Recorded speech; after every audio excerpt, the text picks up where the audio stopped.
24절 말씀입니다.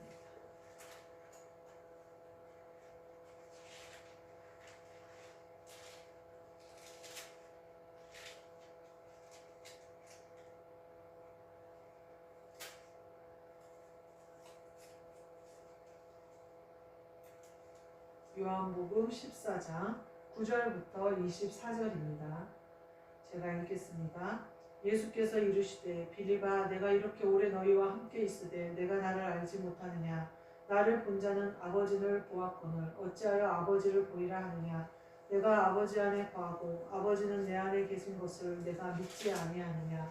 내가 너희에게 이르는 말은 스스로 하는 것이 아니라 아버지께서 내 안에 계셔서 그의 일을 하시는 것이라.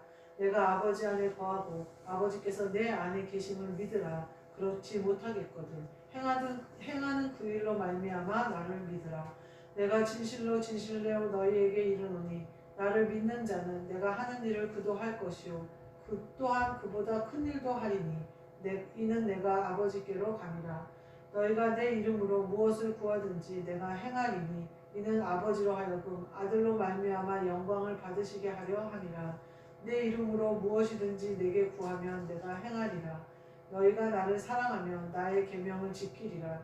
내가 아버지께 구하겠으니 그가 또 다른 보혜사를 너희에게 주사 영원토록 너희와 함께 있게 하리니 그는 진리의 영이라. 세상은 능히 그를 받지 못하나니 이는 그를 보지도 못하고 알지도 못함이라. 그러나 너희는 그를 아나니 그는 너희와 함께 거하시며 또 너희 속에 계시겠음이라. 내가 너희를 고아와 같이 버려두지 아니하고 너희에게로 오리라. 조금 있으면 세상은 다시 나를 보지 못할 것이로되 너희는 나를 보리니 이는 내가 살아있고 너희도 살아있겠습니다. 그날에는 내가 아버지 안에 너희가 내 안에 내가 너희 안에 있는 것을 너희가 알리라. 나의 계명을 지키는 자라야 나를 사랑하는 자니 나를 사랑하는 자는 내 아버지께 사랑을 받을 것이요 나도 그를 사랑하여 그에게 나를 나타내리라. 가롯이 아닌 유다가 이르되 주여 어찌하여 자기를 우리에게는 나타내시고 세상에는 아니하려 하시나이까. 예수께서 대답하여 이르시되 사람이 나를 사랑하면 내 말을 지키리니 내 아버지께서 그를 사랑하실 것이요 우리가 그에게 가서 거처를 그와 함께 하리라.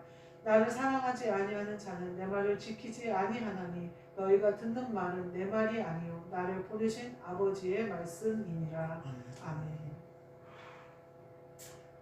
오늘 말씀은 거처를 그와 함께 하리라 라는 말씀으로 함께 은혜를 나누고자 합니다. 본문 말씀에 보면 지금 예수님께서 십자가를 지시기 전에 본인에 대한 비밀을 완전히 제자들에게 설명하시는 부분이 나와요.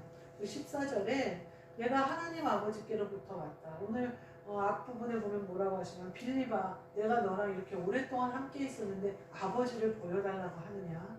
그 말은 뭐예요? 내가 아버지의 일을 행하고 아버지와 똑같이 그렇게 아버지가 나를 통해서 일을 하셨는데 아버지의 모습을 나를 통해서 보지 못했느냐 이렇게 말씀하시는 거거든요. 오늘 본문 말씀을 하시면서 본인을 보내신 하나님 아버지를 설명하고 또 본인을 영접하고 믿는 자가 누릴 그 권세와 힘을 대해서 또 축복에 대해서 얘기를 하시는 거예요. 그리고 15장 말씀으로 넘어가면 이제 제자들에게 그 안에 거하는 것이 무엇인지 설명을 해요. 그리고 16절, 17절에 보면 하나님 아버지께 간구하시는 분이다. 그리고는 잡혀가시는 거예요. 그러니까 오늘 본문 말씀을 보면 우리가 그리스도께서 우리 안에 오시기 위한 계획, 그 부활의 능력을 우리가 가지고 있는 것. 그게 뭐냐면 거처를 너희와 함께 하라는 거예요. 너희와 함께 동거하기 위함이라는 거죠. 고난을 받으시는 것도 우리랑 함께 동거하시기 위함이요. 부활하시는 것도 우리와 함께 동거하시기를 위함이라는 거예요. 그래서 지금 예수 그리스도를 통하여 하나님 아버지가 아버지의 일을 하셨던 것처럼 내가 너희를 통하여 내가 내 일을 할 것이다 이렇게 말씀하셔요. 그러면서 20절에 뭐라고 하냐면 내가 아버지 안에 너희가 내 안에 내가 너희 안에. 그러니까 아버지께서 하나님 아버지께서 예수 그리스도의 안에 계신 것처럼 예수 그리스도께서 우리 안에 계시고 우리가 그의 안에 들어감으로 말미암아 하나님 아버지를 모실 수 있는 거룩한 성전이 되어지는 이 놀라운 비밀을 예수님이 오늘 본문을 통하여 말씀하고 계십니다. 그러면 내가 예수님과 동거하는 함께 거처를 만드는 거처에서 사는 사람이 되려면 어떻게 해야 되나 이제 그것을 함께 오늘 알아보려고 하는데요.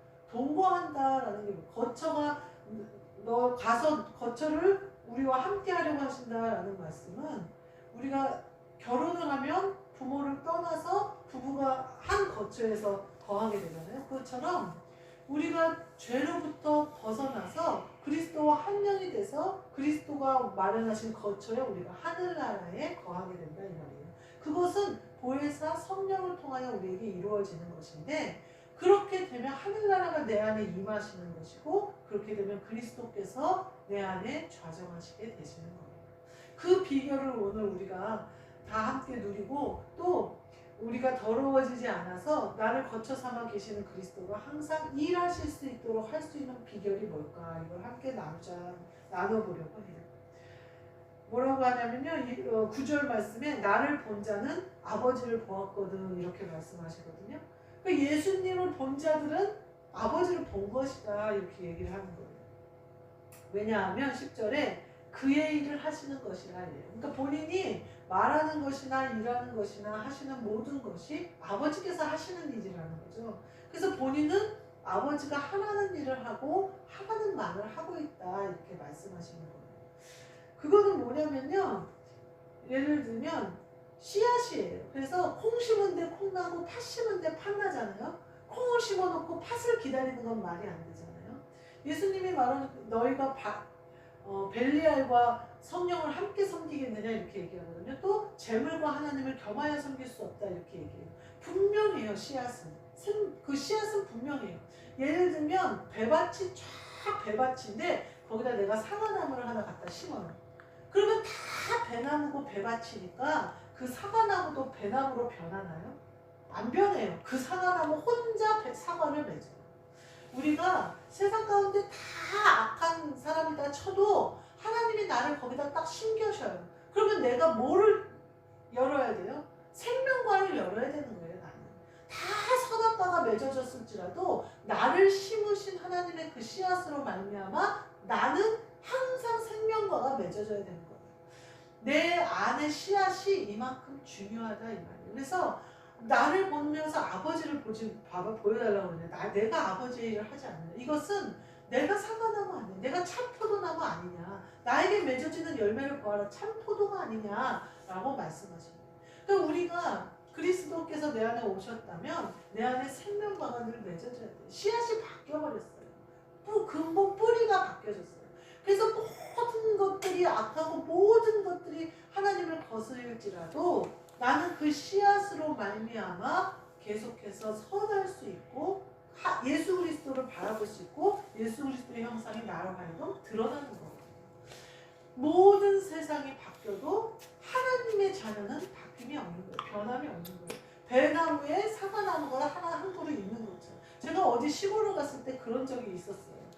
그 가수원이 그렇게 쫙 심다 한 나무만 그렇게 다른 걸 심어놨더라고요. 그걸 본 기억이 있어요.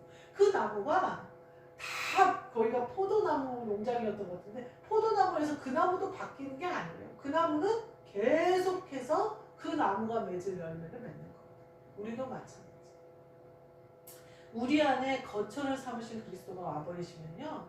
우리의 열매는 온 세상이 캄캄해도 예수님이 뭐라고 해요? 너희는 낮에 속했다 그러잖아요.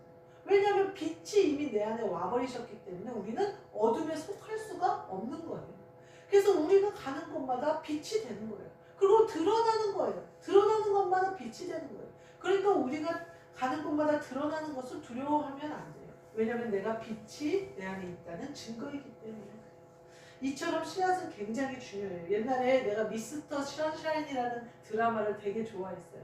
거기에 그 함께 걷는 귀하라고 표현을 쓴다든지 막 이러는 그 옛날 사람들의 순수한 사랑이라고 할까 막 이런 것들이 그려지는 그런 영화예요. 일제시대에 이제 격동의 우리나라를 그린 그런 드라마였는데 거기서 일본 놈이 뭐라고 하냐면 이제 아주 이제부터 제대로 우리나라를 수탈하려고 들여보낸 아주 잔인한 군인이에요. 근데 그 사람이 뭐라고 하냐면 애국하는 사람들, 독립운동하는 사람들을 잡아내라는 거예요. 그러면서 뭐라고 하냐면 매국을 하는 놈들의 자식들은 매국을 하고 애국을 하던 놈들의 자식들은 애국을 한다는 거예요. 그러니 애국을 하다가 죽은 놈들의 자식들을 색출해서 죽여라 이거예요. 그리고 그 말을 듣는데 그 드라마 상의 내용이 진짜로 그랬거든요. 매국을 하는 놈들의 자식들은 매국을 해요. 애국을 하는 놈들의 자식들은 애국을 해서 독립운동을 해요. 우리도 마찬가지예요. 우리의 아버지가 하나님 아버지시면요, 우리는 생명관을 맺어요. 우리는 늘 빛 가운데 행해요. 그래서 마귀가 죽이려고 해도 죽일 수 없도록 하나님이 보호하심을 입는 거예요. 왜냐하면 그 위에 계시는 하나님 아버지시기 때문에. 우리의 씨앗이 다르다는 거예요. 우리가 어디로부터 왔는지를 알아야 된다는 거예요. 그러면 우리가 두려울 것도 없고, 하나님 아버지가 본인의 일을 하시는데 어떻게 하시겠어요? 그러니 그 일에 우리를 맡기는 거예요. 우리는 할 수 없지만 하나님 아버지는 하십니까? 두 번째로는 나를 믿는 자는 내 일을 할 것이요. 그래요. 12절 말씀에. 12절 말씀을 보니까 나를 믿는 자는 내 일을 할 것이요. 믿어야 된다는 거예요. 그러면서 믿으라고 계속 예수님이 얘기해요. 너희가 내가 그리스도인 거를 못 믿겠거든. 내가 행한 일이라도 믿어라. 이렇게 얘기해요. 그 말은 뭐예요? 내가 하나님 아버지께로부터 온 생명과하고 내 씨앗이 생명이라는 것을 믿지 못하겠거든. 나한테서 맺어진 열매를 보고라도 믿어라 이 말이잖아요.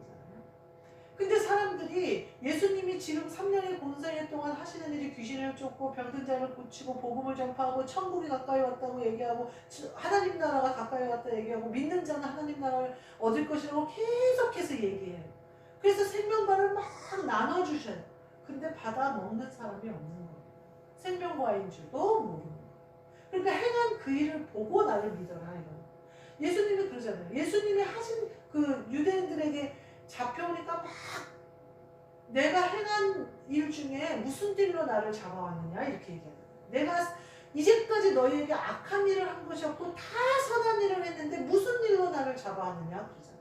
그러니까 대제사장이 뭐라고 그래요? 네가 하나님 아버지를 아버지라고 해서 잡아왔다. 신성모독으로 잡아왔다. 막 몰아붙이잖아요. 그전에는 예수님이 뭐라고 하셨냐면 하나님이 말씀을 받은 자도 신이라고 하였거든. 심지어 하나님의 뜻으로 따라 행하는 나에게 내가 신이라고 한 것 때문에 너희가 노여워하느냐 이렇게 책망하셨어요. 근데 때가 차서 제사장들이 막 그렇게 신성모독이라고 몰아붙이니까 예수님이 아무 말 하지? 그 다음부터 침묵하세요.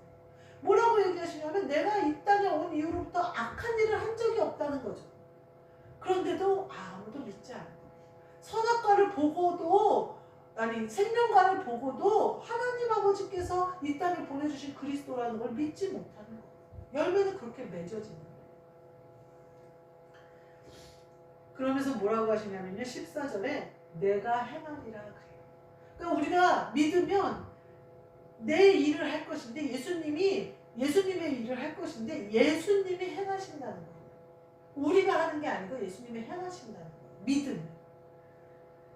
그러면서 주님이 오셔서 주님의 일을 하시니 주님이 오셔서 주님의 일을 하시는 거예요. 예전에 우리 아들이 중학교를 다녀요. 중학교 다니는데 학교가 걸어서 한 10분 정도 내려가면 되거든요. 아니 좀 더 내려간다면 15분, 20분 걸어 내려가면 되는데 저희 아파트가 초입이에요. 근데 길을 쭉 내려가면 학교가 끝에쯤에 있어요. 우리 아파트 지나서 그 다음 아파트 지나서 그 다음 아파트 지나서 학교가 있어요. 단지가 다 달라요. 근데 이 녀석이 맨날 차를 태워달라는 거예요. 그래서 항상 차를 타고 그 길을 내려가요. 가다가 지 친구들이 보이면 태워요. 그리고 차에 꽉 차갖고 이제 그 학교 앞에 맨날 내려줬어요. 한 번도 지각한 적도 없고 이제 항상 그렇게 데려다 줬어요. 고등학교를 갔어요. 고등학교는 좀 멀어요. 걸어서 한 20, 30분, 30분 정도 걸어야 돼요. 근데 대부분 다 걸어 다녀요. 또 차를 태워달래요. 그래서 제가 차를 항상 태워서 학교 앞에 데려다 줬어요. 왜냐면 걸으면 30분이지만 제가 데려다 주면 뭐 늦어봤자 5분에서 10분이니까. 이렇게 어른들이 아이들을 도와줘요. 예를 들면 손주, 손녀들이 할머니, 할아버지 보고 싶다고 막 졸르면 엄마, 아빠가 어느 날 날을 정해서 할머니, 할아버지한테 데려다 주죠. 근데요, 장성한 자가 되면요, 그 아이가 할머니, 할아버지 왜 차를 타고 가요? 그래서 할머니 할아버지 농사일도 도와주고 할머니 할아버지가 걷어놓은 걸 갖고 오기도 하고 그래요. 이게 장성한 자가 되면 그렇게 되는 거예요. 근데 어렸을 때는 부모가 운전해서 데려다주고 부모가 운전해서 지가 원하는 대로 제가 학교 데려다주는데 얼마나 귀찮은지 제가 지금 생각해도 참 6년 동안 내가 대단하다. 어떻게 매일 그 일을 했을까 싶거든요. 지금은 지가 차 몰고 운전하고 돌아다니고 오히려 나를 태우고 어디를 가죠. 창성한 자가 되니까 내가 뭐 어디 데려다 줄 필요 없죠. 차 키만 주면 돼요. 차만 빌려주면 돼요. 이제 좀 있으면 차도 자기가 뽑겠죠. 그러니까 장성한 자가 되는 우리가요. 예수님이 예수님의 일을 하시는 거, 우리 안에 와서 예수님의 일을 하시는 것은요, 우리가 좀 장성한 자가 되는 거예요. 우리는 장성한 자가 될 수 없어요. 우리는 늘 어린아이 같고 믿음이 연약하고 믿음이 약해요. 그래서 우리의 것으로는 우리의 힘으로는 마귀를 이길 수도 없고 우리가 오직 할 수 있는 것은 믿는 거예요. 예수님이 예수님의 일을 하신다는 걸 믿는 거예요. 그러면 예수님이 내 안에 오셔요. 그리스도가 내 안에 오셔요. 그럼 우리는 장성한 자가 되는 거예요. 왜냐하면 우리의 힘으로 장성한 자가 된 게 아니라 그리스도께서 내 안에 오심으로 내 영이 확 성장을 하는 거예요. 그래서 장성한 자의 일을 내가 하기 시작하는 거예요. 그래서 누구의 도움을 따라 누구에게 부탁을 따라 두려워하는 마음으로 하는 게 아니라 그가 그분의 일을 하시니까 어른답게 하는 거예요. 두려움이 없이 하는 거예요. 어딜 가고 싶으면 가는 것이고 행하고 싶으면 행하는 것이고 말을 해야겠으면 하는 거예요. 그래서 예수님이 그분의 일을 하시는 거예요. 우리가 하는 일은요 굉장히 작아요.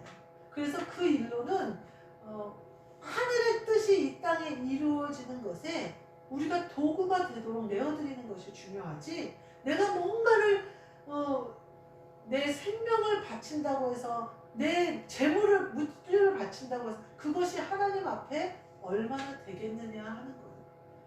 그러나 우리 것이 아니라 그리스도가 내 안에 오셔서 그리스도의 것을 하나님 아버지 앞에 드린다고 생각해 보세요. 얼마나 큰 것을 드릴 수 있겠어요. 얼마나 많은 것을 드릴 수 있겠어요. 얼마나 하나님이 기뻐하실 만한 것들을 드릴 수 있겠어요. 우리의 힘과 우리의 것으로 드리는 것은 하나님 아버지 앞에 어쩌면 하나님이 막 애기들이 와가지고 길에서 주워왔다고 돌멩이 주면 어때요?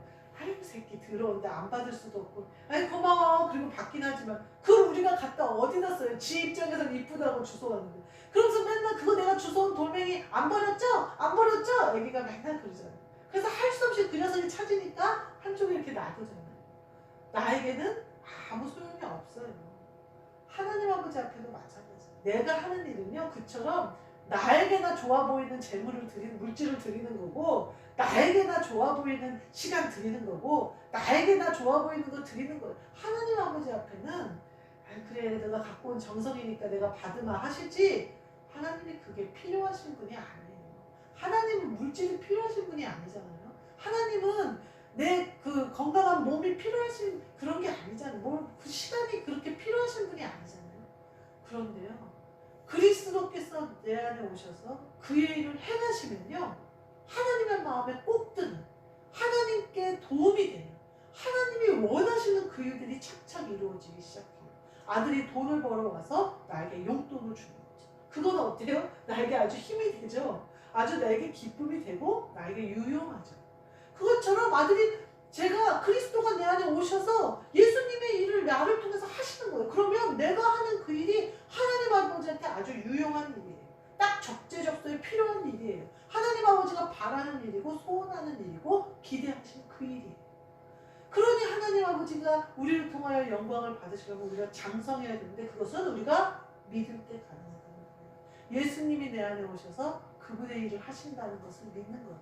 그리고 우리를 내어드리는 거예요. 세 번째로는 너희 속에 계시겠음이라 이렇게 얘기해요. 17절 말씀에 너희 속에 계시겠음이라 이렇게 얘기해요. 그러면서 18절에 너희에게로 오리라 그래요. 그리스도가 우리에게 오신다는 거예요. 그러면 어떻게 되느냐? 너희도 살아있겠습니다. 18절 말씀에 보면 너희도 19절 말씀에 보면 너희도 살아있겠습니다.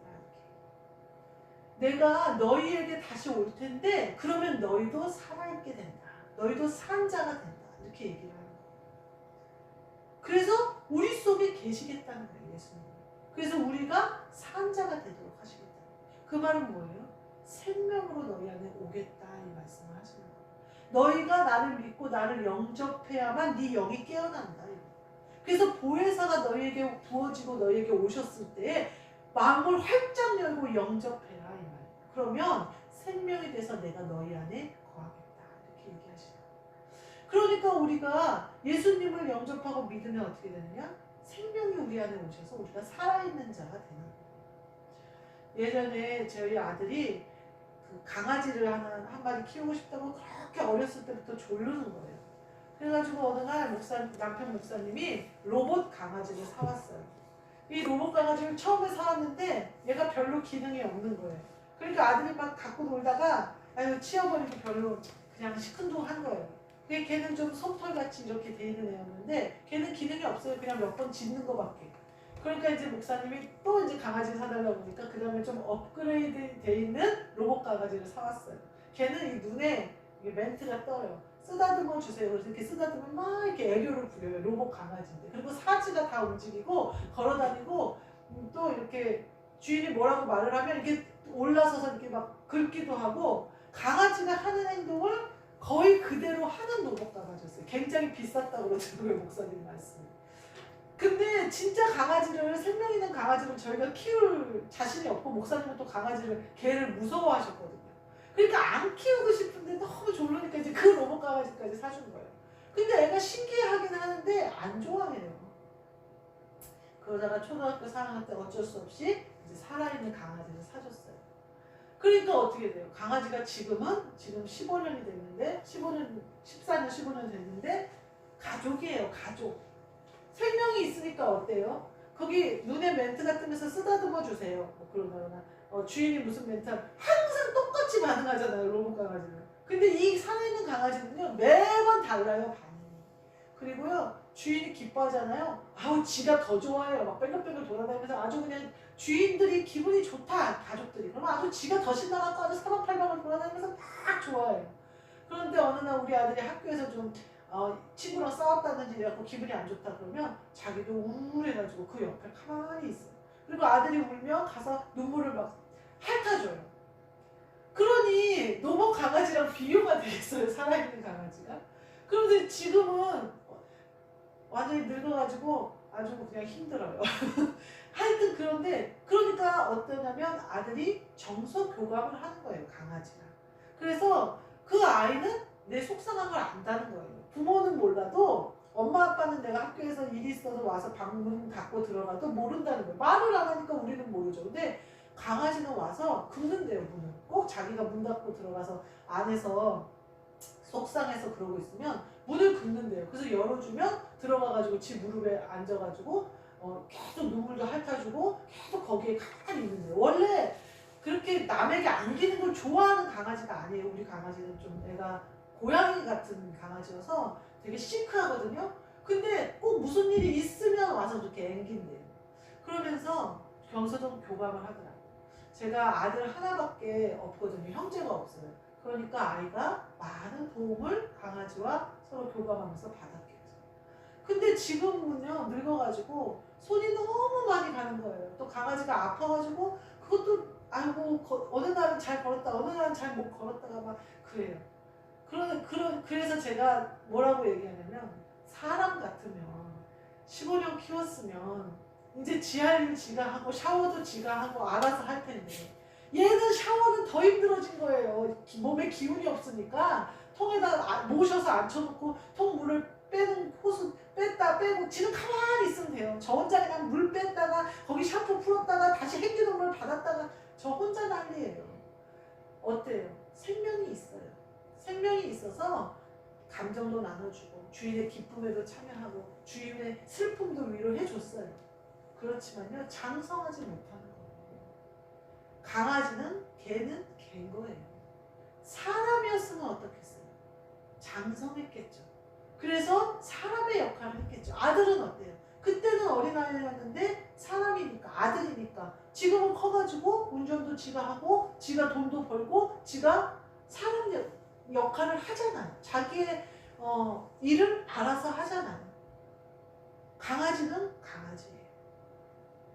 우리가요, 너희 속에 계시겠다 하신 이 생명은요, 우리를 사람으로 장성하게 하시는 생명을 말하는 거예요. 로봇같이 흉내도 내고 말도 잘 듣고 시키면 시키는 대로 하고 머리 쓰다듬는 이런 동작도 하고 이런 동작도 하고 다 동작은 해요.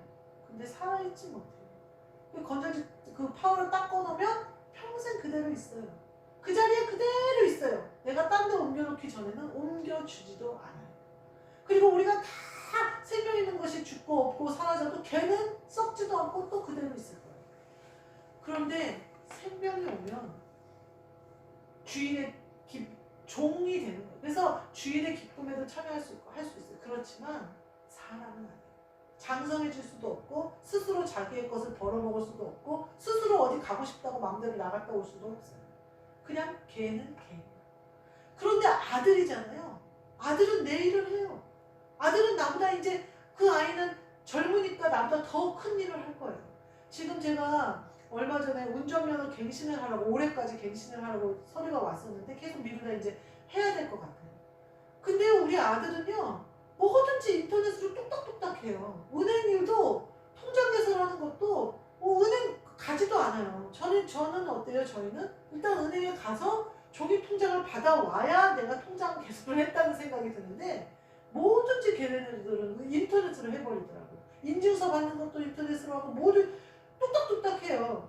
그 면허증 갱신하라는 것도 인터넷으로 가능하다. 그래서 설명이 쭉 써있는데 도저히 어떻게 할 수가 없는 거예요. 저는 사진을 내라는 거냐, 이게 신체 검사 한 거를 서류를 넣으라는 거냐, 안 넣어도 된다는 거냐, 도저히 제 알아먹을 수가 없어요. 그래서 그냥 운전면허 학원 가서 그냥 하기로 했어요.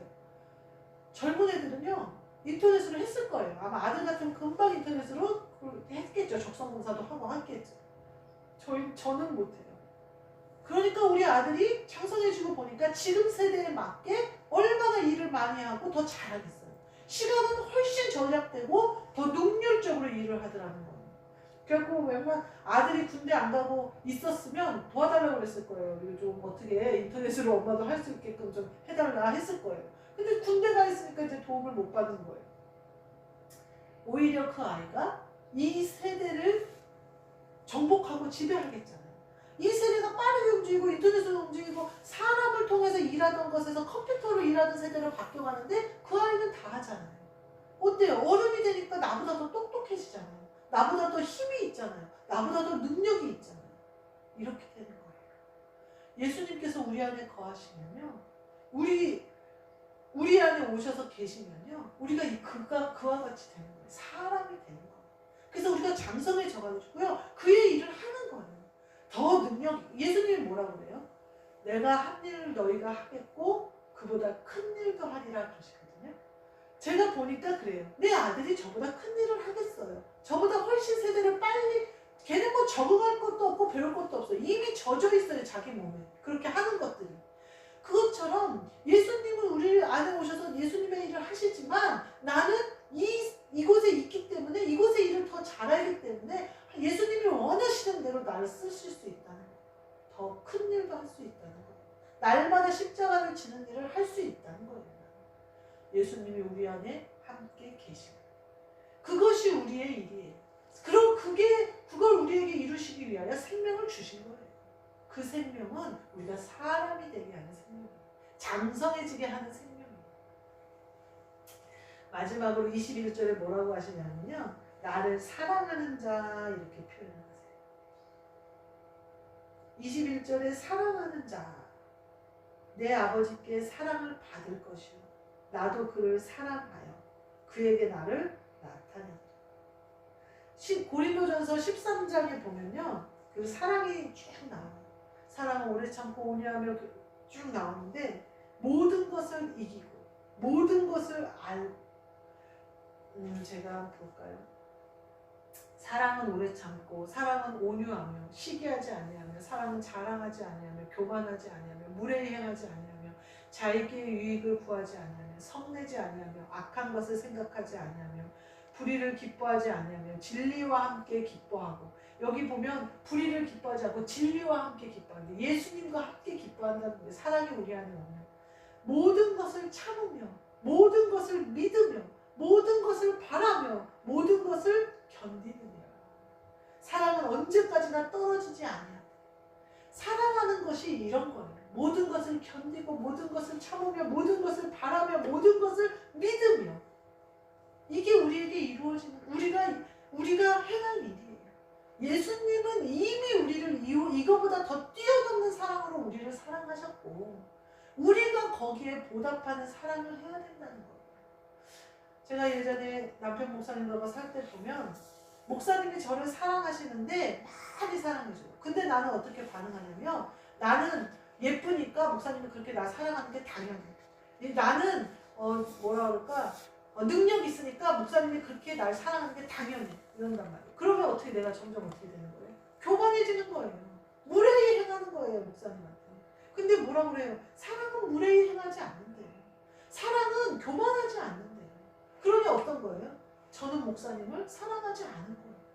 근데 그게 제가 예수님한테도 그렇게 하고 있더라고요. 예수님은 항상 나를 사랑하시는데 나는 예수님께 무례히 행하고 나는 예수님께 교만하고 나는 예수님께 그렇게 행하고 있는 거예요. 진리와 함께 우리가 기뻐하는데 모든 것을 참고 모든 것을 믿으며 모든 것을 견딘다잖아요. 예수님이 이것을 우리에게 원하시는 거예요. 나를 사랑하는 자, 모든 것을 견딜 수 있고 모든 것을 믿을 수 있고, 예수님이 하시는 모든 것을 믿는 거예요. 모든 것을 견디는 거예요. 우리가 그의 사랑을 의심하지 않는 거예요. 그런 자가 바로 예수님을 사랑하는 사람이에요. 이렇게 나를 사랑하는 자를 내가 사랑하겠다는 거예요. 예수님 왜 이렇게 표현하셨냐면요, 예수님의 사랑을 받을 줄 아는 자만 예수님과 한 명이 될 수 있어요. 진리와 함께 기뻐할 수 있어요. 그 사랑을 누릴 수가 있어요. 제가요 그렇게 무례히 행하고 교만할 때요, 남편의 사랑을 제대로 받지를 못해요. 누리지를 못해요. 내가 사랑하니까 그 사랑이 누려져요. 내가 사랑하니까 그 사랑이 나를 기쁘게 해요. 내가 사랑하니까 남편이 하는 모든 것이 소중하고 그 외의 것이 중요하지 않아요. 그전에는 안 그래요. 남편이 옷만 좀 잘못 입고 나와도 내 체면을 구기는 것 같아서 아주 기분이 나빠요. 식당에서 무슨 행동만 조금 잘못해도 아주 그것 때문에 기분이 나빠요. 지금은 안 그래요. 내가 더 식당이 잘못한 거예요. 기분이 나빠요. 남편이 옳아요. 남편이 하는 게 맞아요. 남편이 좀 안 예쁘게 입고 나와요. 그게 뭐 중요해요. 남편이 중요해요. 사랑하면 바뀌는 거예요. 우리가 예수님을 사랑하면요, 예수님이 하는 일을 믿게 돼요. 예수님 여기 가는 거 맞아요? 돌다리도 두드려보고 가라 그랬는데 이거 나 까라는 거 아니에요? 예수님이 베드로에게 걸어오라 그러니까 무리를 걷잖아요. 믿으면 걸어요. 근데 바람을 보면 빠져요. 우리가 예수님을 사랑한다면 믿음으로 가는 거예요. 그 길을. 그래야 예수님이 우리를 통하여 일하실 수 있어요. 그래야 그와 더불어 예수님이 나와 더불어 함께 하실 수 있다는 거예요. 그러니까 결국 뭐예요? 예수님이 내 안에 계속 좌정하시고 그리스도가 내 안에서 나를 통해서 일하시고 또 나를 장성한 자 되게 하셔서 쓰시려면 어떻게 해야 돼요? 내가 예수 그리스도를 사랑하는 사랑이 변함이 없어요. 예수님은 항상 변함없이 우리를 사랑하는데 내가 그 사랑에 보답하는 나의 사랑이 변함이 없어요. 그래서 얘기하시잖아요. 21절에 나를 사랑하는 자, 나를 사랑하는 자, 그에게 나도 사랑을 베풀 것이고 그와 더불어 함께 있을 것이고 그의 거처 안에 내가. 사랑하는 부부가 한 집에 사는 거지 사랑하지 않으면 결국은 찢어져요. 같은 집에 있어도 마음이 딱 다른 사람이 되어져 있잖아요. 그래서 말을 섞지 않는데요. 왜요? 말만 하면 싸우니까. 왜요? 마음이 다르니까. 사랑하면요 한 마음이 딱 돼요. 예수님은 이런 자를 찾으시는 거예요.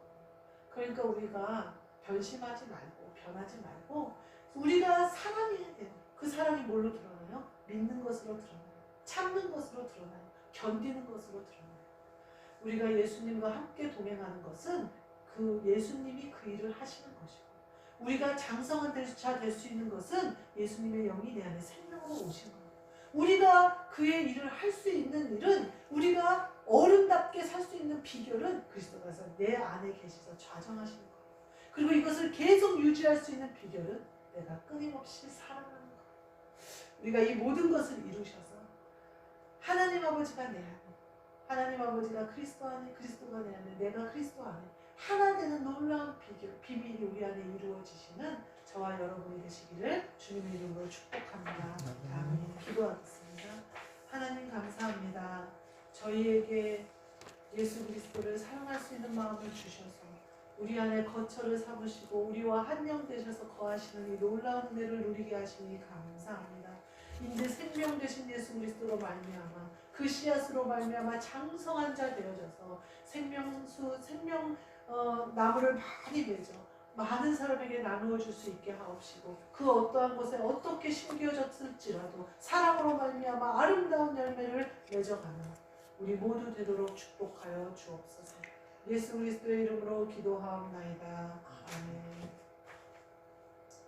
주 예수 그리스도의 은혜와 하나님 아버지의 사랑과 성령님의 교통하심이 장성한 자 되어져서 거처를 함께하고 그리스도와 한영된 우리 모두에게 그리고 우리의 울타리 안에 함께 머물도록 허락하신 가족들과 또 한 성령으로 묶여있는 모든 사람들에게 영원까지 함께 있을지어다. 아멘.